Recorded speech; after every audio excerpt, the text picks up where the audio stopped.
화면 왼쪽 같이 한번 보도록 하겠습니다. 일단은 2018년도 12월 달에 굉장히 중요한 일정이 있다라고 제가 얘기를 해드렸습니다. 미중 간의 협상 플러스 그리고 미국의 통화정책, 그렇죠? FOMC 회의의 결과에 따라서 전 세계 증시 자금의 50%라 해당될 수 있는 달러가 어느 방향으로 가느냐를 결정할 수 있는 내용이 되기 때문에 굉장히 중요한 일정이 되겠다라고 말씀해 드렸습니다. 그래서 2018년도 12월 달에 주요 일정을 다시 한번 제가 리뷰를 해드리도록 하겠고요. 자, 그리고 벌써 이제 2019년도가 다가오게 됩니다. 황금, 돼지의 해가 돼야 되는데 장세는 어떻게 전망하는 게 올바른 것인지 한번 체크를 해드리도록 하겠습니다. 자, 화면 전환해서 첫 번째 내용부터 같이 한번 보도록 하겠습니다. 자, 첫 번째 내용은 이번 달에 있었던 이제 주요 일정들을 다시 한번 보는 건데 얘기를 제가 한번 해드렸죠. 미중무역 협상 진행이 되는 과정 속에서 그렇죠? 중국의 개혁개방 40주년 기념식에 시진핑의 연설이 있었습니다. 이 시 주석의 연설이 굉장히 큰 의미를 가지고 있어요. 왜냐하면은 미중무역 협상을 하기로 한 다음에 90일 동안 우리 좀 쉬자, 휴전하자라고 한 이후에 공식 석상에 처음으로 쓰는 자리이기 때문에 저기서의 발언 내용에 많은 투자자들, 많은 전 세계 인구가 주목을 하고 있었던 상태입니다. 2시간가량 진행되었었는데 증시의 반응은 어떠했고 어떤 의미를 가지고 있는지 말씀드리도록 하겠고요. 자, 두 번째 내용은 대망의 미국의 FOMC 회의, 그렇죠? 그동안에 계속 긴축 방향으로 가고 있었습니다. 2015년도 8월경에 처음으로 이 긴축 정책이 필요함을 이야기했었고 그리고 지금으로부터 3년하고도 4개월이 지난 상태입니다. 이제는 완화 정책의 필요성에 대한 부분들을 슬슬 얘기하기 시작을 하고 있어요. 자, 그래서 이 미국의 통화 정책이 거꾸로 전환된다 하게 되면은 그렇죠? 이 약세 국면에 있었던 장세의 유동성을 만들어내기 때문에 새로운 전환 국면을 만들어낼 수가 있습니다. 그래서 12월에 FOMC가 굉장히 중요하다라고 말씀해드렸죠. 그래서 어떠한 내용이 발표되었는지 정리를 한번 드리도록 하겠습니다. 일단 첫 번째 내용부터 보도록 할게요. 중국부터 가보도록 하겠습니다. 자, 우리나라 장세를 보면서 계속 중국 같다, 미국 같다, 유럽 같다 하고 있어요. 왜냐하면 우리나라 시장 하락의 원인이 우리나라 시장 자체적인 부분보다는 나라 밖 사정에 그죠? 나라 밖의 영향이 크기 때문에 그러합니다. 그래서 제가 이 중국의 움직임 굉장히 중요하다라 얘기해드렸죠. 그리고 이 공식 석상에서 시진핑 주석이 처음으로 미중 무역 협상 이후에 발언을 해 주었는데 일단은 요거는 상해 지수의 움직임입니다. 그리고 동그라미 쳤었던 부분은 이 시 주석의 40주년 기념식 연설이 있었을 때예요. 보시게 되면은 연설이 있기 전에 기대감으로 이렇게 올라가는 중이었습니다. 근데 연설이 낭독이 되는 그런 과정 속에서 축축축축축축 하락하더니 지금까지도 약세 국면에 계속 놓아져 있는 상태입니다. 이게 왜 그런 걸까라는 생각을 해봐야 되겠죠. 그 이면을 보시게 되면은 중국이 개혁개방 정책을 지속적으로 해오고 벌써 40년이 된 상태입니다. 그리고 미국은 중국에게 계속 자본시장을 개방하고 중국의 시장을 열어라라고 계속 강요를 하고 있었던 상태이고요. 그리고 이 자리에 공식 석상으로 자리를 해서 발언을 하는 자리가 되었습니다. 그래서 여기서 개혁개방 관련된 이야기가 나올 게 어떻게 보면 뻔한 내용이거든요. 그래서 실제로 개혁개방에 대한 필요성 그리고 개혁개방에 대한 부분을 지속하겠다라는 부분이 발표가 되었습니다. 중국의 개혁개방 지난 40년 동안 그랬던 것처럼 진행이 된다. 그럼 어떻게 보면은 그렇죠. 미국의 요구 조건을 수용하는 느낌의 그런 발언이 될 수가 있는데 그것을 티를 내면 안 됩니다. 왜냐하면은 이 사람은 지금 미국의 요구 조건을 들어주는 뉘앙스로 가게 되면은 이제 대놓고 전 세계가 보는 앞에서 항복선을 하는 거나 마찬가지이기 때문에 이런 부연 설명을 달았어요. 여기 밑에 써 있죠. 중국의 개혁 개방은 이어간다. 하지만 이 내용은 그렇죠? 중국의 개혁 개방은 중국의 스타일대로 가는 거고 미국의 강압이나 미국의 요청에 의해서 물론 미국이라는 단어를 직접적으로 이야기하지는 않았습니다. 제3국의 강압과 제3국의 요청으로 진행하는 개혁 개방이 아니다. 이런 식으로 표현했는데 결과적으로 그 제3국이 지칭하는 바는 뭐 뻔하죠. 그렇죠? 미국의 강압에 의해 진행되는 개방은 아니다. 그러니까 이제 시장 반응이 그동안에 해오던 대로 하긴 하는데 미국의 요구 조건을 수용하는 그런 뉘앙스의 개혁 개방은 하지는 않는다. 라고 이렇게 해석이 된 거죠. 그러니까 장이 이렇게 떨어져 내려가 버린 겁니다. 그럼 이거 이제 큰일 났네요. 하실 수가 있는데 그 이면에 대한 부분을 좀 살펴볼 필요가 있을 것 같아요. 그 내용은 바로 다음 화면입니다. 제가 이제 생각을 골똘하게 해봤었을 때 제가 이 이벤트가 발생되기 전에 사실 온라인 공개 방송 찾아오셔서 제 이 무료 방송 들으시는 분들에게는 시청자분들에게는 이미 얘기를 한번 해드렸었어요. 시진핑의 발언에는 분명 이런 미국의 요구 조건을 들어주는 그런 식의 뉘앙스를 철저하게 숨겨버릴 것이다. 왜냐하면 바로 이 내용 때문에 그렇습니다. 자, 봐보세요. 자, 중국이 시장을 연다라는 뜻은 그렇죠. 어떻게 보면은 미국에게 항복 선언하는 것과 마찬가지입니다. 제가 지난번 강의를 통해서 계속 얘기를 해드렸죠. 중국의 성벽이 무너지게 되면은 이쪽에 달러가 유입이 되면서 미국의 자본 시스템이 중국의 자본 시장을 잠식하는 형태로 진행이 되는 거다. 그래서 계속 열으라고 요청하는 거다. 그런데 10개 해버리게 되면은 그죠? 적군이 들어오는 것을 수용하는 그런 입장이 되어버립니다. 그래서 미국에게 항복선언이나 마찬가지인 거고, 자, 그리고 중국의 시장 개방 같은 경우에는 또 달러 자산, 미국의 화폐를 할 수 있는 달러 자산이 유입되는 것을 허용한다라는 내용과도 또 일맥상통하는 내용입니다. 그래서 여기서 이제 문제가 있는 거예요. 자, 이렇게 해버리게 되면은 무슨 문제가 있게 되면은 중국의, 그쵸, 항복선언과 마찬가지인 이 상황입니다. 그러면 중국의 항복선언은 곧 중국이 이제 공산주의 체제잖아요. 그렇죠? 공산주의 체제에 위협이 되는 부분입니다.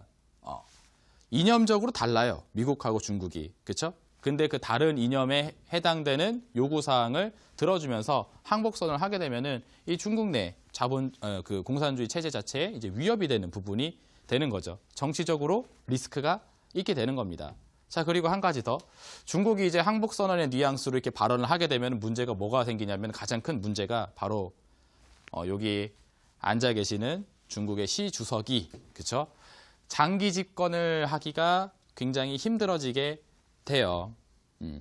그동안에 이제 중국몽이란 이야기를 하면서 1대1로 프로젝트 이런 것들 얘기하면서 중국을 전 세계 중심으로 두는 이 중화 사상을 이야기했었던 그런 인물입니다. 그러면서 중국의 리더가 되어 있는 상태예요.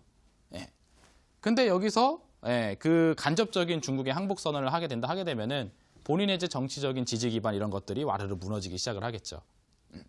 그럼 이제 집권을 계속 이어나가기가 힘든 상황이 될 수 있습니다.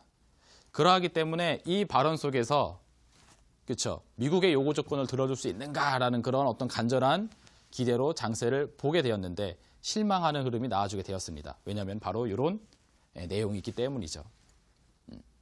그러면은 이 시 주석 입장에서는 중국 입장에서는 이제 어떠한 논조를 보여야지 이 미국의 요구 조건도 들어주면서 시진핑 주석 입장에서는 그렇죠. 자신의 정치적인 지지 기반을 계속 유지를 해 나갈 수가 있는가? 두 가지 카드를 동시에 다 선택할 수 있는 방법을 생각하려면은 바로 이런 것 같아요. 중국의 자본 시장 개방을 그렇죠? 본인의 의지와 본인의 판단력과 본인의 결단으로 하는 것이지 미국의 요청과 요구 조건으로 하는 게 아니다. 라는 식으로 바꿔낸 다음에 그리고 자본시장을 열어나가면서 미국의 요구 조건을 이렇게 슬며시 하나씩 들어주는 논조로 가게 되면은 결과적으로 양쪽의 카드를 다 그렇죠, 질 수가 있지 않을까 생각이 됩니다. 자, 그래서 이번 이 연설문에 대한 부분이 이제 중국의 그 인민일보라는 그 언론을 통해서 보도가 되었는데 거기 보도된 내용을 보게 되면은 이렇게 굉장히 눈에 띄는 내용이 확인이 됩니다. 원래 이제 중국의 이 개방 개혁 정책 같은 경우에는 이 덩샤오핑이라는 인물이 그죠 주체적으로 진행했었던 분야이기 때문에 원래 덩샤오핑의 중국 개혁 개방입니다. 근데 이 인민일보 보도 내용을 보게 되면은 이 덩샤오핑이라는 이 단어 자체가 60회밖에 언급이 되지 않은 거에 반해서 시진핑이라는 단어는 125회가 언급이 되어 있는 상태입니다. 그러니까 개혁 개방 정책의 어떤 이제 주체 자체를 과거에 덩샤오핑에 포커스를 맞췄다 하게 되면 이제 시진핑으로 바꿔내고 있다는 거죠. 그래서 중국이 개혁 개방을 하는 데 있어서 이것은 시진핑의 능력과 어떤 시진핑의 판단과 결단력으로 하는 거다라는 부분으로 점점 색깔을 바꿔나가는 상태라는 겁니다. 자, 그리고 덩샤오핑이라는 인물이 이 개혁 개방 정책의 총설계자 역할을 했었다라는 내용의 부분이 이제 그동안의 흐름이었었는데 지금은 덩샤오핑의 총설계자라는 단어보다는 이제 시진핑이라는 인물의 어록으로 지금 대체가 돼가지고 이렇게 쫙 보도가 되어 있는 부분이 확인이 되고 있어요. 그러니까 중국 내에서도 정치적으로 개혁 개방을 해야 되는 입장 속에 있는데, 그렇죠? 이것을 그냥 갑자기 확 들어져 버리게 되면은, 그렇죠? 중국의 색깔 자체가 망가져 버리는 거기 때문에, 그렇죠? 그래서 이 개혁 개방의 내용들을 일단 시진핑의 색으로 바꿔버린 다음에 그 다음에 하나씩 추진을 해 나가지 않을까라는 생각이 듭니다. 그래야지 양쪽의 내용들을 다 수렴할 수가 있거든요. 그래서 시기적으로 이번 시점에서는 좀 좋은 내용이 나오지 못했겠지만 점진적으로 본인의 색깔에 맞는 그죠 정책들을 계속 해 나가는 과정 속에서 중국의 포문이 점점 열려져 나가지 않을까 생각이 됩니다. 그 사항이 달게 되면은 또 장세는 또 빠른 전환 국면을 맞이할 수가 있겠죠. 자, 그리고 두 번째 내용은 이제 미국의 FOMC 회의에 대한 부분인데 다음 화면 한번 보도록 할게요. 자, 미국의 통화 정책 같은 경우도 굉장히 중요한 상황에 와 있습니다. 왜냐면은 그동안에 긴축을 해왔던 정책 자체를 이제 거꾸로 돌려내야 되는 상황이거든요. 그래서 거꾸로 돌려낼 것 같다라는 내용이 계속 들려왔고 금리 인상을 이제 좀 줄여나가야 된다라는 부분들이 계속 시장에 내비쳐 왔어요. 그리고 트럼프 대통령이 직접적으로 금리 인상 중단 가능성에 대해서 또 불을 지펴줬죠. 자, 그래서 미국 연준에서의 발표가 있었었는데, 자, 이거는 S&P 500 지수 움직임입니다. 미국의 지수 움직임이고 동그라미 친 자리가 미국의 FOMC 발표가 있었던 시점이에요. 자, 보시게 되면 또 마찬가지로 똑같습니다. 여기서부터 발표가 있고 나서 축 하락을 해버렸어요. 어제 미증시가 팍 빠져버렸습니다. 그래서 좀 의아한 거죠. 완화 정책에 대한 부분을 이야기하게 되면 장세가 좋아져야 되는데 오히려 떨어진 부분이 있습니다. 자, 그 내용은 이렇게 해석을 해볼 수가 있어요. 미국의 FOMC 회의에서 이제 금리 인상 횟수에 대한 이야기가 이제 굉장히 중요해졌었는데 원래는 내년도에 세 차례의 금리 인상을 하기로 예정이 되어 있었습니다만 요 세 차례에서 하나 양보해서 두 차례만 진행하겠다라는 것으로 바꿔냈습니다. 그럼 이거는 긴축이 아니라 완화 쪽으로 정책을 틀어내는 거거든요. 그래서 지금 미국 입장에서도 지금 통화 완화 정책에 대한 부분들이 좀 필요하다. 그 필요성에 대한 부분들을 계속 야기가 되고 있어요. 근데 장은 떨어졌죠. 그건 왜 그러냐면 이것도 역시 마찬가지로 위 밑에 써 있죠. 하지만 트럼프의 강압에 의한 완화는 아니다라고 하면서 하락하는 모습이 진행이 되었습니다. 자, 이전까지 트럼프 대통령은 계속 미국의 통화 정책이 금리 인상 중단 쪽으로 가야 된다고 계속 압박을 넣었던 인물이에요. 그죠? 자, 근데 연준이 이것을 그냥 들어버리고 대통령의 의사대로 통화 정책이 바뀌어버리게 되면은 이 FOMC 회의 자체가 의미가 없어져 버리거든요. 정치적인 개입으로 인해 가지고 한 나라의 통화 정책이 바뀌어 버린다 하게 되면은 그렇죠. 독립성의 문제가 발생이 되게 됩니다. 그래서 트럼프 강압에 의한 완화는 아니다. 이렇게 하게 되니까 그죠. 트럼프가 원하는 금리 인상 중단에 대한 부분이 안 나오겠구나라고 판단해서 이렇게 쭉 하락하는 모습이 진행되었습니다. 아까 전에 보셨던 중국의 내용하고 논조 자체가 굉장히 좀 유사하죠. 하지만 그 내면의 또 의미를 좀 찾아볼 필요가 있어요. 다음 화면 좀 보면서 얘기를 좀 드리도록 할 텐데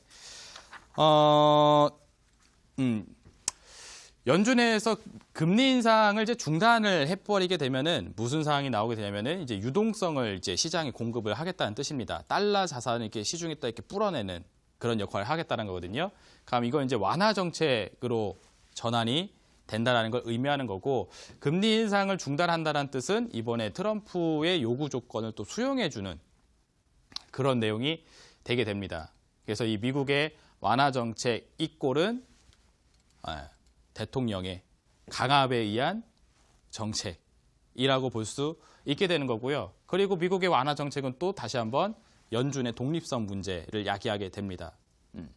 정치적으로 권력 있는 사람이 금리 인상해 혹은 금리 인상하지 마 이런 식으로 얘기하는 거에 따라서 그렇죠. 정책 자체가 이전에는 원래 이렇게 가기로 했었는데 갑자기 확 바꿔버린다.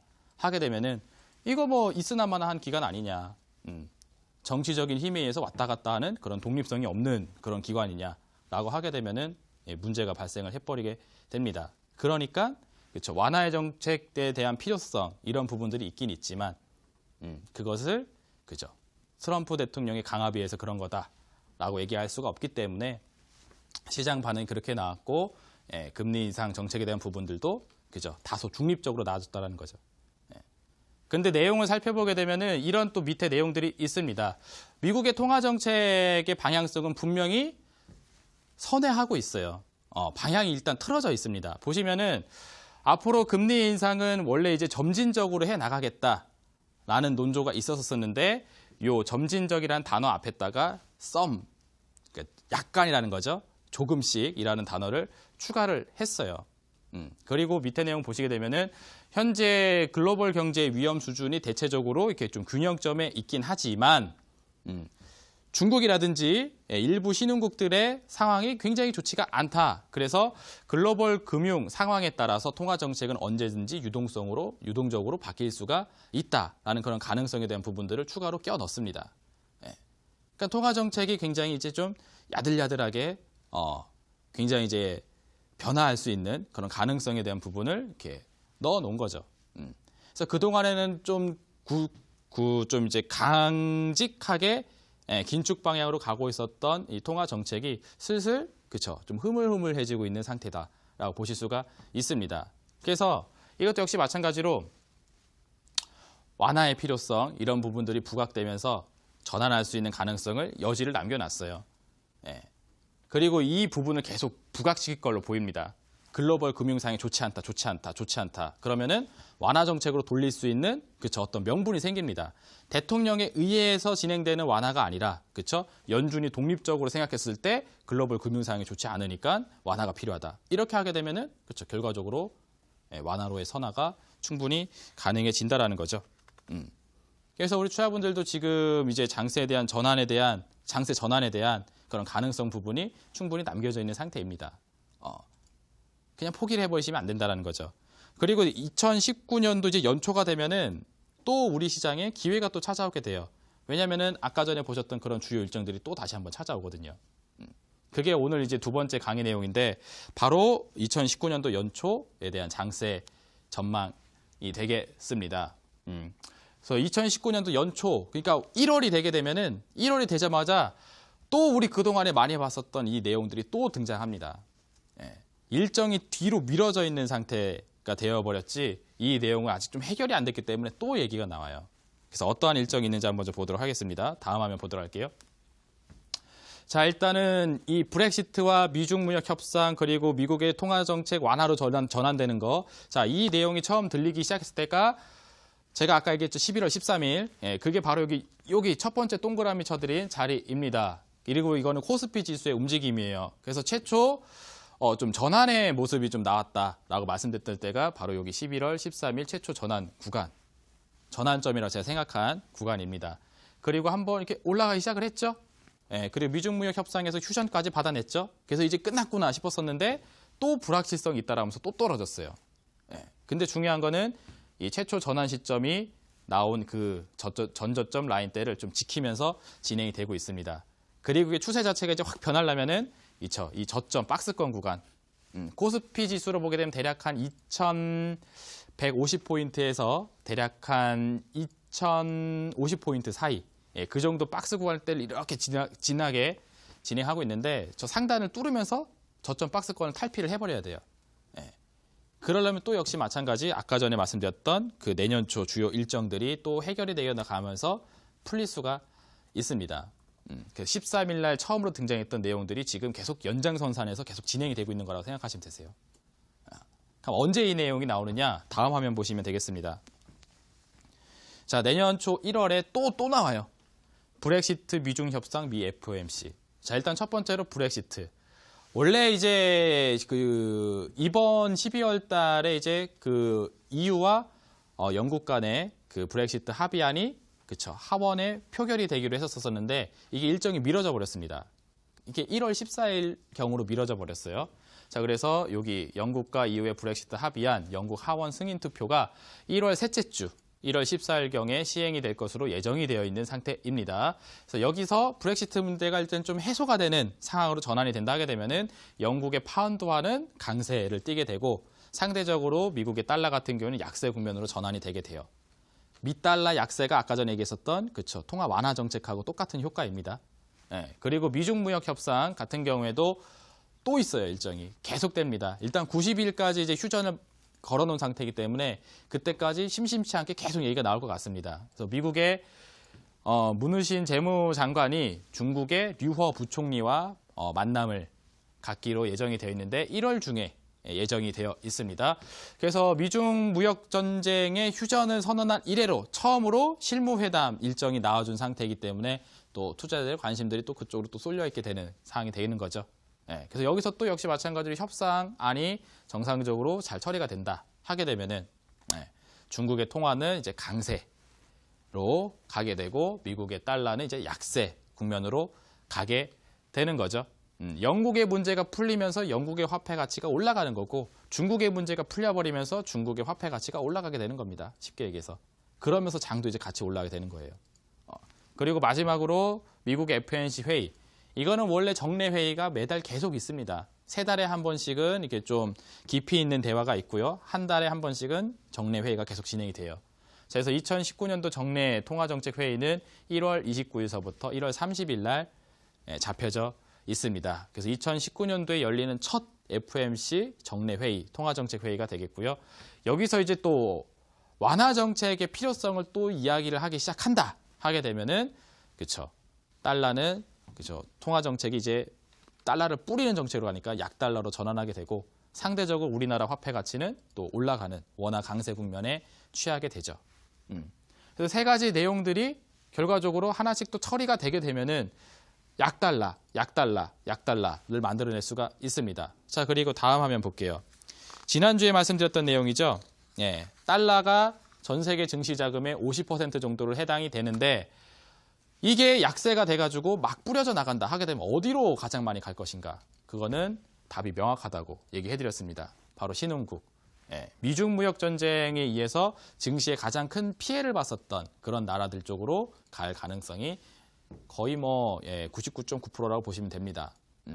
약달러 기조만 완성된다 하게 되면은 그동안에 많이 빠져 있는 저가 세일 구간에 있는 그냥 주워 담으면 되는 그런 나라에 이제 잠입이 되겠죠.